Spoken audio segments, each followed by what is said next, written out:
नमस्कार मित्रांनो, आज गुढीपाडवा. नवीन वर्षाच्या सगळ्यांना हार्दिक शुभेच्छा. निया बोल, हॅपी गुढीपाडवा बोल. बोल नियाकडून सगळ्यांना हॅपी गुढीपाडवा. नियूने आज नवीन ड्रेस घातला. वाव, किती छान दिसते निया. चांगलं दिसते निया. आज गुढीपाडवा, आज नवीन वर्ष. मराठी लोकांचा नवीन वर्ष आजपासून सुरुवात होणार आहे.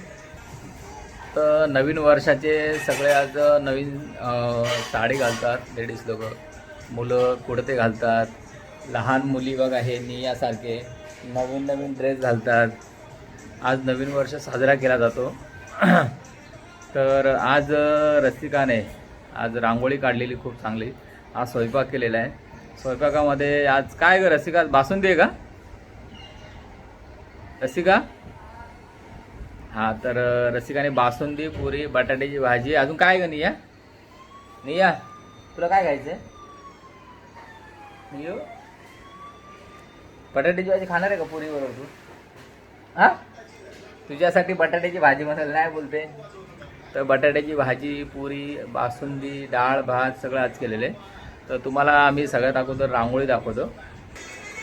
तर निया दाखव रांगोळी कशी निया. तर निया मला घेऊन चालली रांगोळी कशी.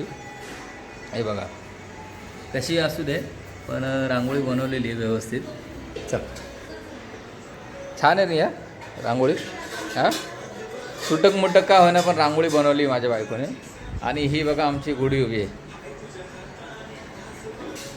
आमची ही गुढी उभी आहे. सगळ्यांना नववर्षाच्या हार्दिक शुभेच्छा. मराठी नूतन वर्षाच्या हार्दिक शुभेच्छा. तर आज नियासुद्धा एकदम तयार झालेली आहे.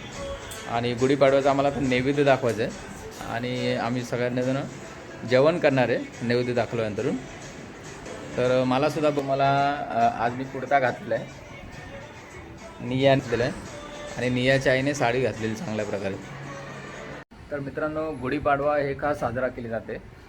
सगळ्यात अगोदर म्हणजे भगवान राम हे अयोध्यामध्ये ज्यावेळी आले होते जिंकून, त्यावेळी लोकांनी त्यांचं स्वागत केलं होतं गुढी उभारून. तर अयोध्यामध्ये खूप मोठ्या प्रमाणामध्ये लोकांनी गुढी उभे केले त्या काळामध्ये आणि भगवान रामांचे स्वागत केलं होतं. त्यामुळे सुद्धा गुढीपाडवा म्हणून साजरा केला जातो. दुसरं म्हणजे ब्रह्मदेवाने ज्यावेळी ही सृष्टी निर्माण केली त्यासाठी देखील नवीन वर्ष गुढी उभारून हे साजरा केला जातो. तर प्रत्येक मराठी माणसानेच नाही तर प्रत्येक माणसाने गुढी उभारून हा सण साजरा केला पाहिजे. गुढीपाडवा म्हणजे एक नवीन वर्षाची सुरुवात असते, नवीन प्रेरणा असते, यशाचं प्रतीक असतं, विजयाचं प्रतीक असतं. हे मानून आपण गुढीपाडवा नक्की साजरा करावे. आणि गुढीपाडव्याचं महत्त्व खूप मोठं आहे आणि मराठी लोकांसाठी एक नवीन वर्ष आहे.